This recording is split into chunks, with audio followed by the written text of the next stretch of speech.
UFC Fight Night, Emmett versus Vallejos just finished up, and I'm going to be going through every single fighter on this card and giving them a rating around the screen and also rating them out of 10 based on their performance and how they looked in the octagon tonight.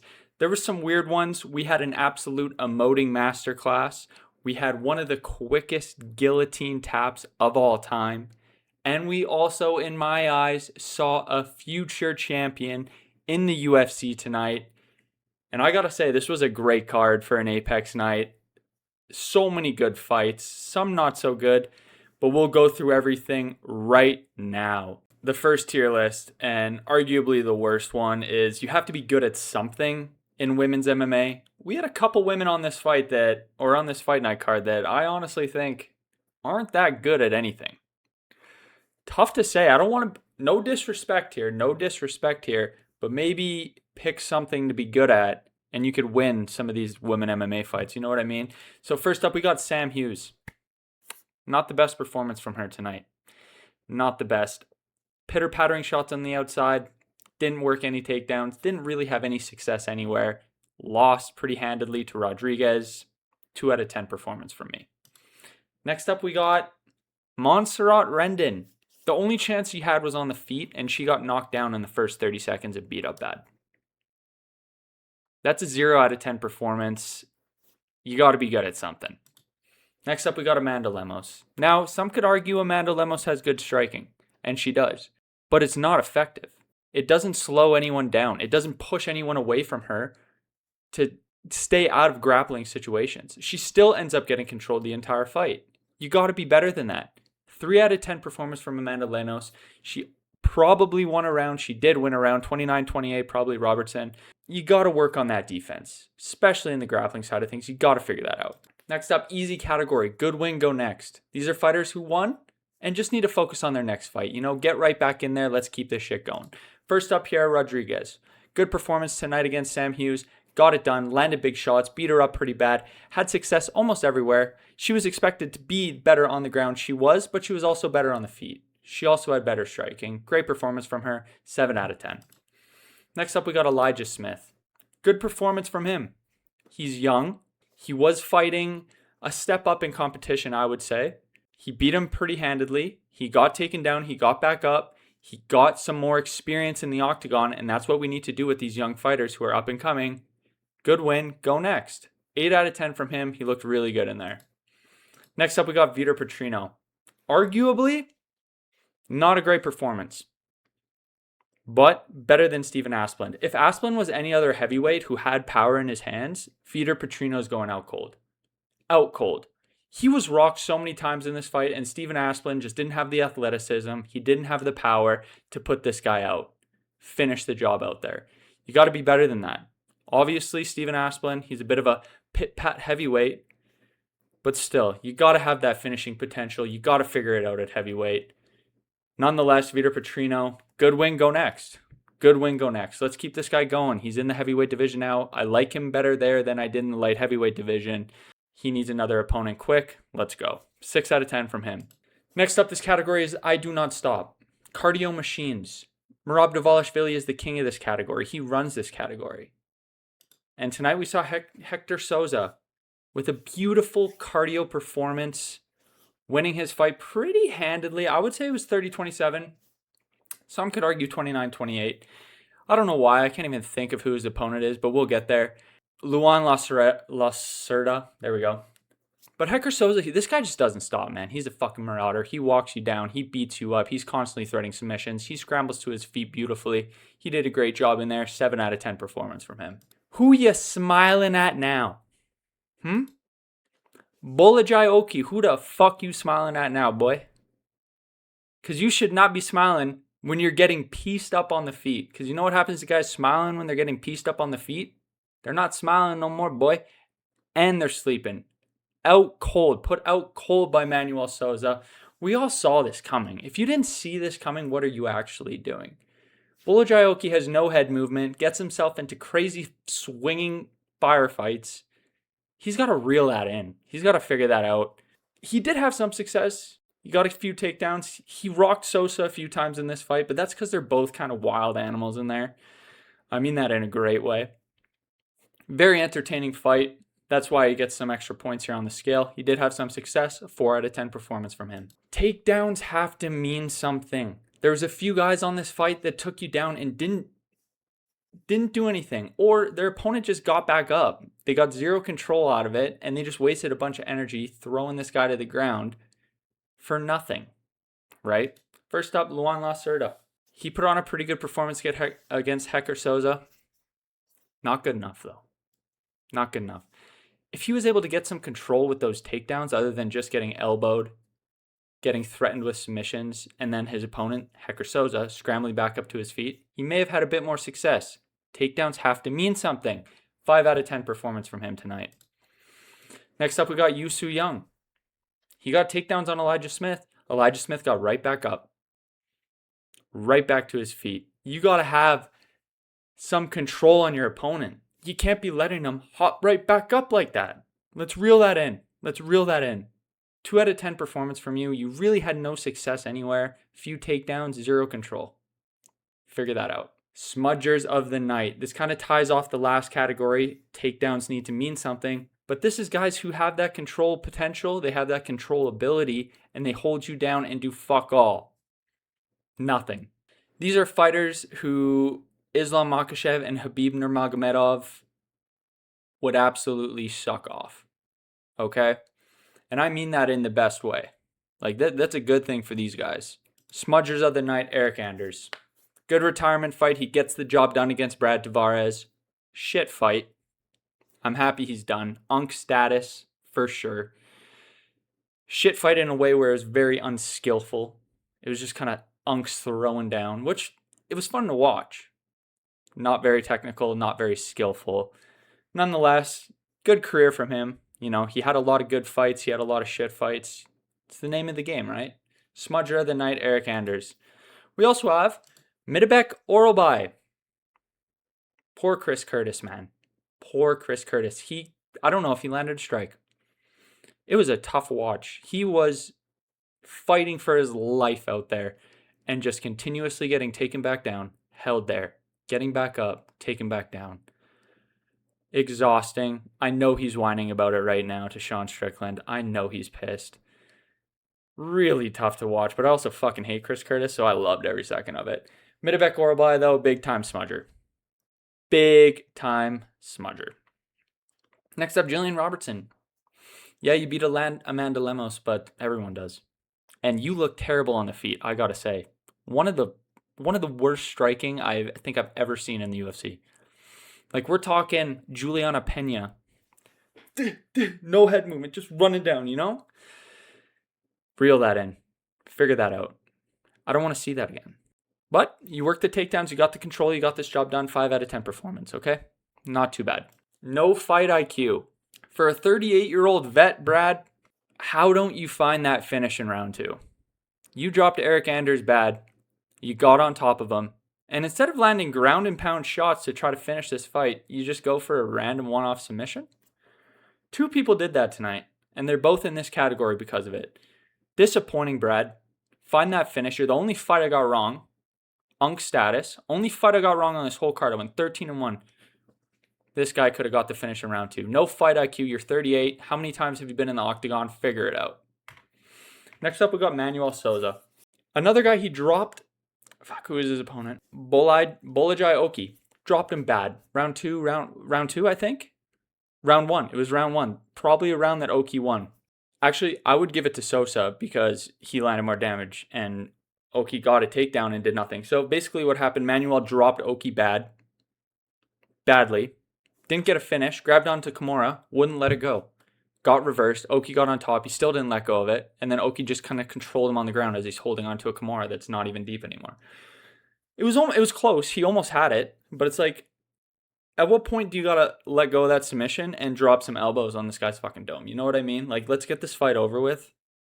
Nonetheless, it was a great performance. Beautiful knockout finish. He did really well at the end. His third round was a 10 out of 10 performance. He looked so good. He looked way more composed. He was landing big shots. He was picking his shots very precisely. And Oki just ate that shit, bro. Ate it. Goes out bad. Tough to see. Great to see for Sosa. Good fight. What a fight. Next up, we got an emoting masterclass. Now, tell me in your life, have you ever seen someone in the octagon do this? He just knocks Vitor Petrino bad, just turns around, just drops drawer. Deadass just drops drawer. He didn't actually drop. But it was the funniest thing I've ever fucking seen in my life. I was dying. I was actually dying. This guy is fucking hilarious. One of my favorite fighters in the UFC right now. This guy's so good on the mic. He's got so much charisma. He's self-deprecating in the best way. Hilarious guy. Steven Asplund. He had a good performance tonight. He got rocked bad. He came back. He got cut really bad under the eye in round 1. He still fought. He still fought his absolute ass off. He didn't give a shit. Great fight against Vitor Petrino. And he lost decision 29-28. I believe it was 29-28. Still, he gained some fans tonight. The UFC is going to keep him around because he's just a joy. An absolute joy. Good time. Good fun to watch. Reminds me of Chris Daukaus, if Chris Daukaus was good at doing anything but beating black guys. Or, sorry, losing to black guys. Sorry, he's not Drew Dober. He's the opposite of Drew Dober. For every Drew Dober, there's a Chris Daukaus somewhere. You know what I mean? Anyway, 6 out of 10 for Steven Asplund. Good for him. Why me? We kind of went through this. Chris Curtis. Why you, man? I don't know, but I'm all here for it. The whiniest guy in the UFC gets probably one of the whiniest, worst matchups possible. Gets taken down, controlled, held there the whole time. Incredible. Poor guy. Meanwhile, Sean Strickland's in his corner just like seeing this go on and is like, fuck, this is literally my reality in a few months when I fight Hamzat. Oh my God. These guys are going to have horror nightmare stories to tell each other for years to come in the gym. Tough to see for Chris. He had 0 success, literally 0. He has a 2 out of 10 here because he survived. He was able to get back up time and time again. I think Orolbai landed something. I'm talking fast, sorry. I think Orolbai landed like 19 takedowns. He was pushing up to Khabib Nurmagomedov's record for most takedowns in a 3-round fight. But poor Chris. Next up, we got the nut taker. This is Bruno Silva. He had an all right performance. Nothing special, to be honest. 5 out of 10. Mixed bag. He landed good shots. Held Charles Johnson up against the cage a lot. Ended up losing a split decision, or was it unanimous? No, I think it was a split decision. One judge had it 30-27 Johnson. I think people were kind of pissed about that, but I think it was close enough that you could kind of make the argument. And Johnson got this one done. Bruno Silva loses. He looked pissed after, but you know what? Fucking do something. Stop holding guys against the fence. And you should have got a point taken away for almost ridding this guy's chance to have children, okay? 2 nut shots in 1 round, pretty close after each other. Let's take a point. Let's normalize taking a point there. What the fuck? So with that, he loses his fight 9 times out of 10. 2 same fouls in 1 round. We're taking a point every time. Normalize it. Next up, we got the worst hair in the UFC. I genuinely couldn't think of another category for this guy because he just has the worst hair in the UFC. And I love that he put it in cornrows this time around. Something else. This guy's a character. Great fight, though. He won. It wasn't that great of a fight, but he won. Good performance from him. 5 out of 10. Nothing too special. He just got the job done. So, yeah, he was dipping his head off a lot to the right, and Bruno was throwing that uppercut, and I really thought he was going to get chinned. But he evaded it. Good for him. Next up, we got my Moldovan GOAT. What did I tell you? Ion Cutelaba, he has this shit on lock, bruh. He has this shit on lock. This guy's maturing so nicely. It's like fine wine in there. This guy's looking incredible. He's looking strong. He's looking intelligent. This is new. This is new for Ion Cutelaba to have some brain cells, to have some fight IQ in the octagon. Lovely to see. He actually mixed in the combo sambo, took this guy down, wrapped up a gi, beat him up bad. If you're picking Umar Sy in 2026, what are we doing? What are we doing? Ion Cutelaba wins this fight 10 out of 10 times. What a performance from my GOAT, my favorite fighter in the UFC, Ion Cutelaba. Let's fucking go, baby. Let's go. I don't know if I've been more happy seeing a guy get a victory than I was tonight seeing Ion Cutelaba. I love this guy. I fucking love this guy. 10 out of 10. Not biased at all.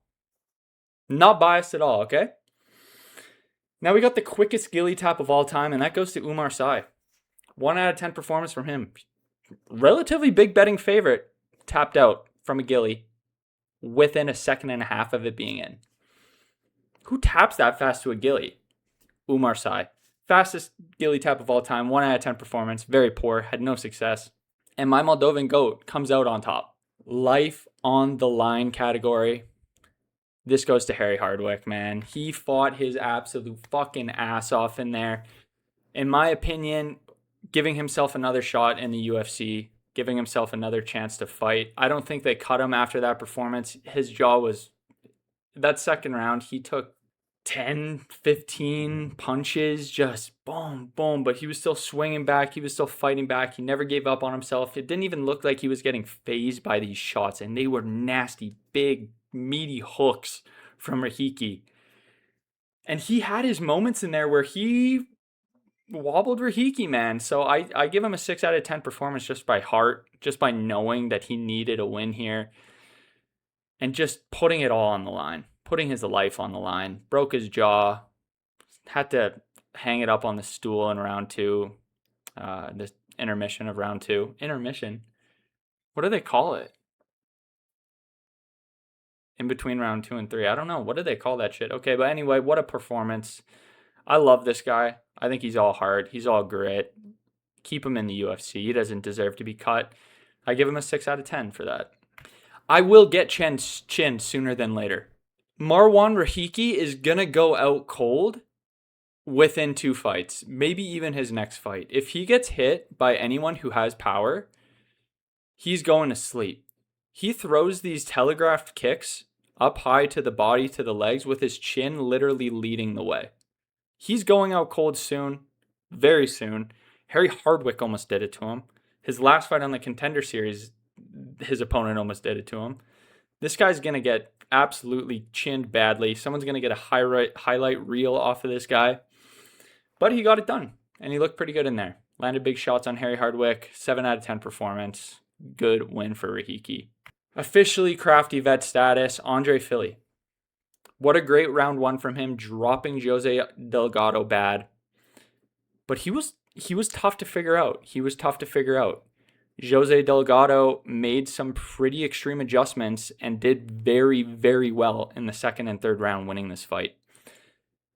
But Andre Fili, man, he's officially crafty vet status. He could have won this fight. It was a split decision. It was very, very close. Very, very close, especially round 2, I would say. Delgado got round 3, Fili got round 1, and round 2 is kind of the toss-up round, in my opinion. But nonetheless, 6 out of 10 performance from him. He looked good in there. He looked better than some of his previous fights. So, crafty vet, man. Jose Delgado is not a fraud. He is not a fraud. Nice try, Andre Fili, you crafty vet. No, he almost got put out in the first round, but he fought back. He figured it out. He made the adjustments that he needed to get this win over Andre Fili tonight, and that shows that, especially in a young fighter, it's easy to get frustrated and give up on yourself and kind of swing wildly and lose all your technical skills. But he hung in there, man. He hung in there. He gritted down. He made the adjustments that he needed to remove himself from those big hooks that Andre Fili was throwing and landing in the first round, and did really, really well in round 2 and 3 to figure it out and get this one done. I thought he won. I'm happy he won. I like to see all these young guys getting victories here. Passing of the torch. It's a new era of UFC, baby. Jose Delgado, good performance from him, 7 out of 10. Next up, great career GGs. Josh Emmett. It was fun. You had some crazy knockouts, some big swinging right hooks. Michael Johnson, Bryce Mitchell, Lamas. I don't know his first name. Alberto Lamas? Lamas, whatever. But it's time. 41. Let's keep those brain cells intact from now on. 1 out of 10 performance. Hang them up. But you did have a great career. GG's. Performance of the night, Beatriz Mesquita. Beautiful performance from her. She is a Brazilian Jiu-Jitsu legend. Has a world of achievements over on that side of things. Came over to MMA. Gets a huge knockdown in round 1 and nasty ground and pound into a finish as soon as Rendon gave up her back. Beatriz Mosqueda was on that shit, choking her out badly. Beautiful work, finishing potential. That's what you need to see in women's MMA. When women don't have that finishing potential, they can't sense a finish and they don't jump on it to find it right away, you wonder how far they're going to go. But Beatriz looked great in there. Performance of the night. And one step above performance of the night is what? Future motherfucking champ. Future champion. Kevin Vallejos is the future featherweight champion. We are the future featherweight champion. What an incredible performance by this man. What an incredible performance. He's 24 years old. This guy's boxing is ridiculous. His ability to see every single one of Emmett's shots and counter perfectly with 1, 2, 3, 4 shots, landing big, landing powerful shots in the pocket. Dude, it literally looked like Topuria, but Topuria couldn't put him down. Now, I'm not saying he's better than Topuria. Whoa, hey guy. Who does that to Josh Emmett? Kevin Vallejos does. That was fucking a disgusting finish. He found it quick. First round, I didn't expect that. I thought Emmett was going to last the whole time, right? We've seen him have that grit and go 5 rounds, getting beat up for 5 rounds, getting 50-43. Not by Kevin Vallejos, man. This guy is a future champ potential. What a performance by him. 10 out of 10. I can't wait to see this guy fight again. I'm tuning into every single Kevin Vallejos fight from now on. This fight card was fucking sick. This fight card was sick as fuck. I gotta say, other than a few stinkers, Jillian Robertson, why the hell is that a co-main event? Myktybek Orolbai, shit fight. What else we got that was kind of poo-poo caca? Bro, that's kind of it. This fight card banged. I went 13-1. The only one I got wrong was that Unk status fight between Brad Tavares and Eric Anders. Who gives a fuck, bro? I'm calling this a win. Undefeated night. Just kidding. 13-1. But we take that shit. This was a great Apex Fight Night card. If this was in a fucking arena, oh my god, the crowd would have been... This is one of the best cards we've had all year, from top to bottom, in terms of the fights that were put on. And there's something about the Apex when you hear these smacking shots that really does something for a TV viewer. It's like, oh my god, this is some raw shit right now. Nonetheless, this was a sick Fight Night card. There's all my rankings of every single fighter. Please like and subscribe if you guys enjoyed. Comment down below what you guys want me to cover next or how I can improve this. Whatever you guys think, I'm happy to try to implement some things to make this better. I have fun doing it. Anyway, man, that's it. That is it.